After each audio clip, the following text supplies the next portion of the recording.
गडचिरोली जिल्ह्यातील शेतकऱ्यांचा जमीन अधिग्रहणाचा विषय तापत असताना आता चामोर्शी तालुक्यातील येत असलेल्या पुसेर गावाच्या हद्दीतील पहाडीचा विषय तापला आहे। गडचिरोली शहरापासून 50 किलोमीटरवर असलेल्या चामोर्शी तालुक्यातील पुसेर हे गाव पहाडीच्या पायथ्याशी वसले आहे।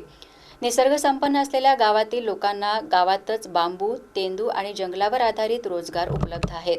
येथील आदिवासी नागरिक आनंदाने जगत असताना तुमचा विकास करू, तुम्हाला रोजगार देऊ असे आश्वासन देऊन आणि दिशाभूल करून पहाडीवर उत्खननासाठी सरकार आणि खासगी कंपन्या सक्रिय झाल्याने या भागातील जनता आक्रमक होऊन सरकार आणि खासगी कंपन्यांशी दोन हात करायला तयार झाल्याचे दिसून येत आहे। ग्रामसभेची कोणती परवानगी न घेता पहाडीचे सर्वे करण्याची प्रक्रिया सुरू केली आहे।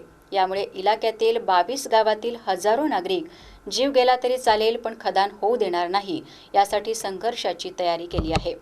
23 मे रोजी पहाडीवरच सभा घेऊन आपला रोष त्यांनी व्यक्त केला।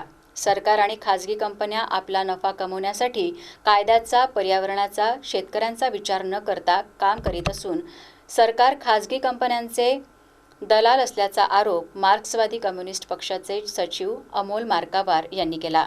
या सभेला इलाक्यातील 22 ग्रामसभेचे पदाधिकारी, महिला आणि पुरुष उपस्थित होते।